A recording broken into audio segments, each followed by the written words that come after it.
guys, so welcome back to my channel. If you're a returning subscriber, thank you so much. I really appreciate it. If you're new here, hi there, my name is Bernice. Excuse my voice, it has been a rough night, but I'm back here. It has been a while, but I am back with another video. So this will most likely be my last video about Austria, because I have been talking about Austrian schools for some time now. If you do want to know more, of course you can comment and let me know, or you can also be like the others who send me emails and messages, and I would of course be willing and ever ready to answer you.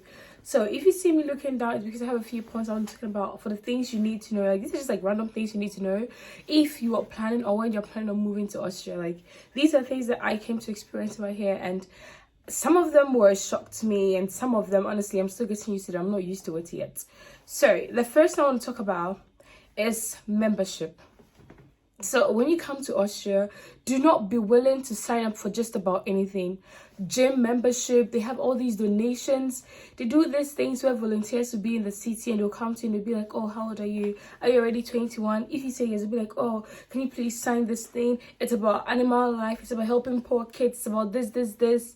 And then you sign it. Now, when you sign it, the hardest thing is getting out of it. The worst one is the gym membership. So I signed up I was in the gym for 2 years before I quit. So basically I wanted to quit after the first year, and I went to the gym, I think in the last month, to quit. And they told me, like, you know, I think a month before, they told me it's not possible. I would have to come on a specific day. This specific day I had to come, and it had to be like exactly a month before my gym membership ended. So I went to them and I was like, okay, I would like to end my membership. Like, I came on the day they said. They were like, no, the day has passed. I was supposed to come 2 days ago, so now my membership can't end. Unfortunately, I would have to go 1 more year if I have to. It was a whole mess. So me wanting to be in the gym for 1 year, I ended up having to stay for 2 years. And let me tell you, before I quit that last second year, I kept going like almost every single month. Oh, I want to quit. Oh, I want to quit. I kept going every single time. And apparently it was possible for me to even quit online. I had no idea, because the whole process wasn't making sense. For me to apply to the gym, all I had to do was to go to the gym and be like, oh, I want to apply. And just like that, fill a form, and that very instant, just like that, you're signed up for the gym. But to get out, it is hell. It is the same as It is the same as all this volunteer stuff. It is so easy to get in. All you have to do is to fill stuff. But getting out, you have to send emails, you have to send messages. I volunteered for 2 things, and I had a hard time getting out of both. So I don't know. Of course, everybody wants to help all these, like, you know, these things that save stuff. But if they make it harder to get out of it, then what's the whole point of it? Like, you know, because now it turns into stealing. Because I don't want to be helping anymore. I've helped a bit. I'm done.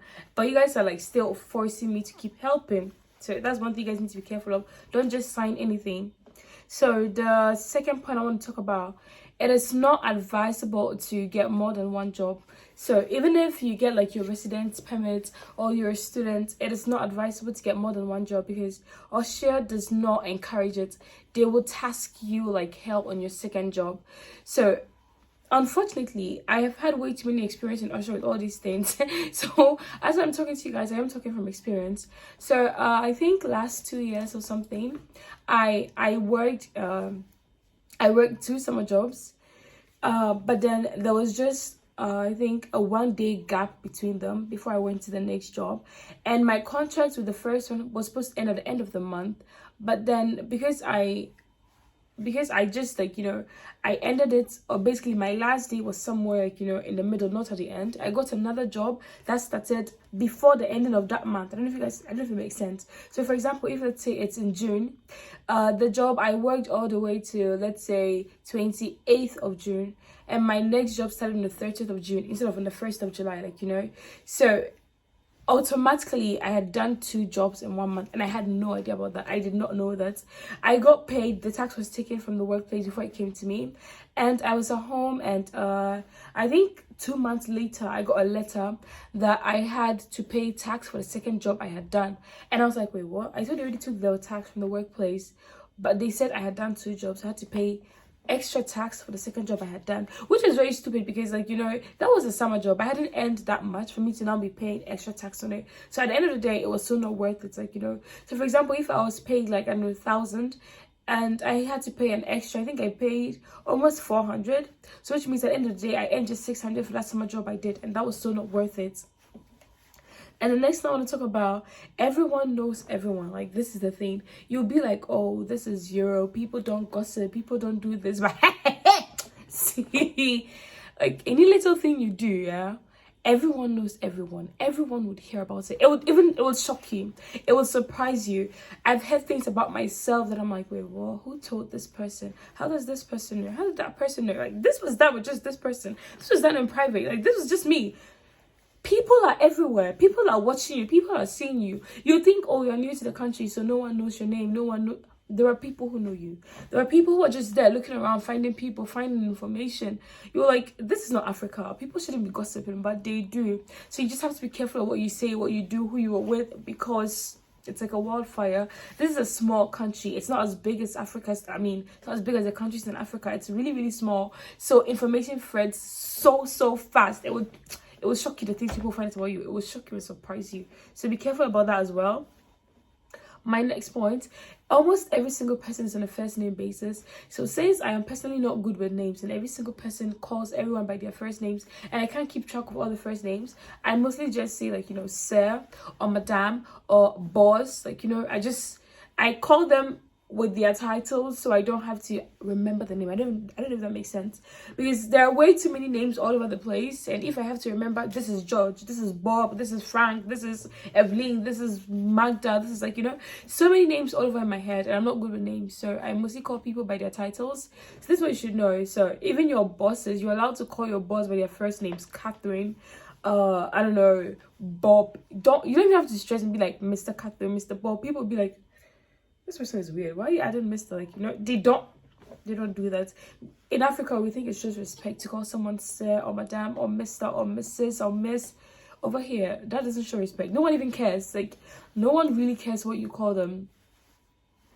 So the next thing, hair braiders are really rare to find. For we the girls, it is absolutely a nightmare finding a hair braider that will take good care of your hair, that actually knows how to braid and will not just charge you an obscure amount of money for nothing.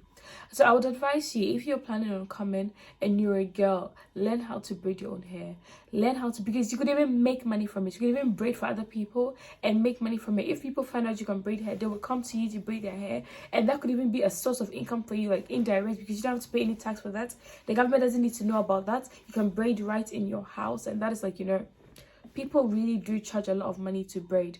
So I would advise you to learn how to do it before you come. That is something that I want to go back to Africa and learn how to do before I come back, because I want to learn how to braid. You can't come and be paying this like €100. Like they charge, like they just mention the price. That's how I feel. Like, you know, they just mention the price and they'll be pulling your hair to them, taking care of your hair, and they're charging you more. Not worth it.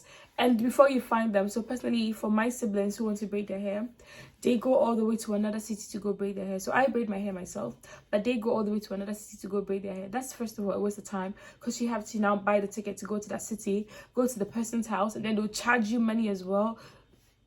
Not worth it. And most of the time you take your own wigs too, so yeah, no, not worth it. Learn how to braid your own hair. Learn how to do something with your hand. It will fetch you so much more money than you think. If you know how to paint, people find out you know how to paint, they just call it, come paint their house. Like, that's like illegal and things like that. But then it's like, it's an extra money, because if the person is your friend and you paint their house and they pay you and they don't tell anyone about it, you've made money. Like, you know, you've made money. And the next point, I don't even know which number I'm on, but it is possible to drink tap water. It is very possible to just take your cup, go to like a sink, and then put your cup over there and then drink water from it. Austria is known to have one of the cleanest waters in the world, so you can feel free to drink water literally anywhere. They have all these taps around in like the main city centers where you can just put your mouth over there and drink water. You can put your bottle and drink water. It's like, you know, so you don't have to spend so much money buying bottled water. Well, I personally had the experience where I've been living in Wales my whole life. So, I mean, not my whole life, since I moved to Austria. But then I recently moved to Salzburg, if you guys saw my previous video. And when I went to Salzburg, I wasn't sure how clean the water system would be in Salzburg, because I was like, I don't know, in Wales I know you can drink it, but I don't know if it's the same rule or system in Salzburg. So I was buying bottled water. But then I realized, wait, if Salzburg is even closer to the mountain, doesn't that mean that their water system will even be much more cleaner than in Wales? But I still wasn't sure till a friend told me, bruh, the whole, like every single place in Austria, every single city, you can drink water from the tap. You can feel free, just go to the top and you can drink water from it. You don't have to spend money on, like, you know, any other thing. And the next thing, African foods are found in Asian restaurant. We say Asian restaurants. Oh my goodness. Okay, so African foodstuffs can be found in Asian shops. So there are not a lot of like African restaurants or African shops around. So if you're looking to buy something, I don't know, like crayfish or egusi, whatever you're planning to buy, you would find them in an Asian shop. I know it's crazy. There are a few African shops around, but then they are rare to find. I don't know why we keep doing this ourselves, but it's really rare to find African shops. So whatever you want to find, you find them in the Asian shops. And I've had the experience where I went to Vienna, and the person who works in the Asian shop can speak Tree. So they have taken their time to learn a few African languages so they can communicate, because most of their customers are Africans because they sell African stuff. So it's like, so if you want to buy something to eat, like you want to get closer to home and buy African food, don't bother going online to search for African shops. You'll most likely not find any.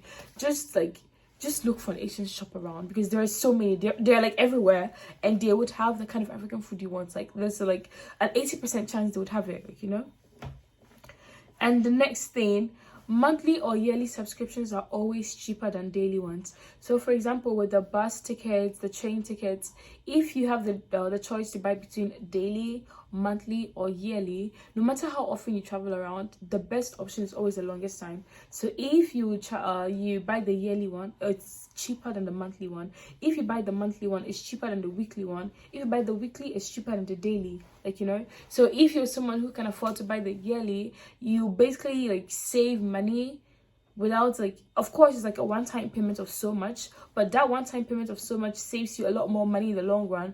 Because for example, if you have to pay daily €2 for a ticket, you have to pay weekly most likely like €10. That saves you €4 extra for those 2 extra days you don't have to pay for from the weekly. And €10 monthly will most likely be like, I don't know, €30. That saves you €10 from that weekly. Then yearly would be like way less or something like that. So if you can afford it, just go for the long period ones, the monthly or the yearly, like, you know, because they're always cheaper. The next point, this is also related to the transport tickets and things like that. So as I said, you can buy it in the long run, but then these transport tickets are rarely checked. So it's not like, for example, in Greece, where my sister says you have to, like, you know, swipe your ticket to get into the bus or something like that. But in Austria, you do not do that. No one knows if you have a ticket or not. All you do is just get into the train, just get into the bus. And if you are, like, you know, if you're in the bus, sometimes they have these tickets controllers who come around and ask, tickets please, and then they check your ticket. And there are days when no one will come and ask you anything. So you would feel like, you know, I wasted my time buying that ticket. And for example, you're like, oh my god, I'm late, but I still have to buy a ticket. And you run and go buy the ticket, and then you sit in the train and no one checks the whole time. So now you just have the ticket, no one has checked. And it's like, it's a waste of time, it's a waste of money, blah blah. But it's always worth it to buy, because you never know when this ticket controllers are going to control.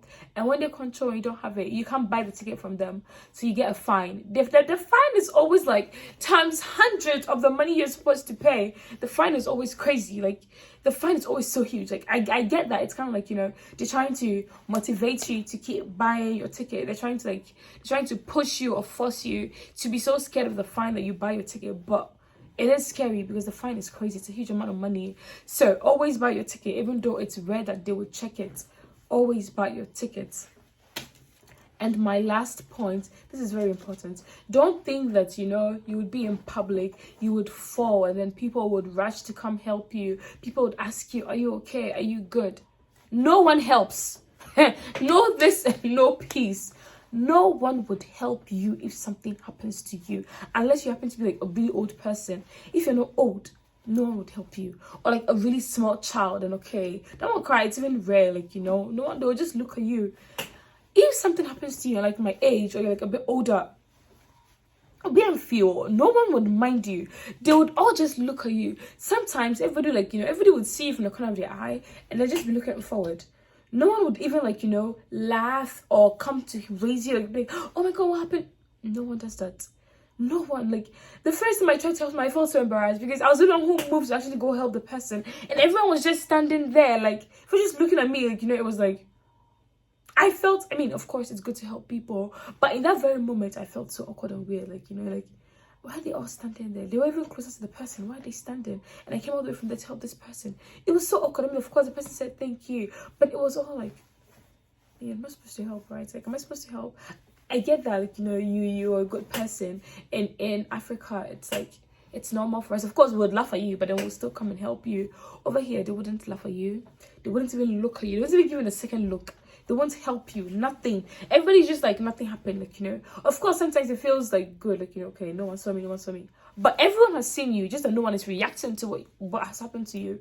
You can fall, you can trip. It's normal. In the snow, everyone is tripping, everyone is falling. So now it seems to be like a normal thing, and no one is helping anyone. They're just looking at you like, don't expect to be helped. I think that's just the journal of the whole thing. Don't expect anyone to come and help you. And don't even, like, I mean, if you want to help someone, of course, feel free and go for it. But then just know that you'll most likely be the only one going to help that person. But still, I guess we're just good people like that. But hey, this is the end of the video. So I hope you guys have learned a few things about Austria. And as I said at the beginning of this video, this will most likely be like, you know, the end of me talking about Austria, because, like, you know, we have discussed this country so many times. I'm looking forward to seeing each and every one of you who are applying. Like, if you're applying to somewhere in Austria, hey, you can hit me up, because I'm a bit like free of late, so you can hit me up. And also I do have, like, you know, the Klima ticket, so I can travel anywhere. And if I do want to, like, you know, meet you, let's make friends together, like, you know, whatever, just hit me up and I'll be sure to see what I can do to make your life or transition into Austria a bit more easier. But like, yes, this is the end of the video. If you haven't subscribed, what are you waiting for? What are you waiting for? So do not forget to click on the subscription button, like this video, and also comment. Till next time, it's your girl, and it's ciao ciao.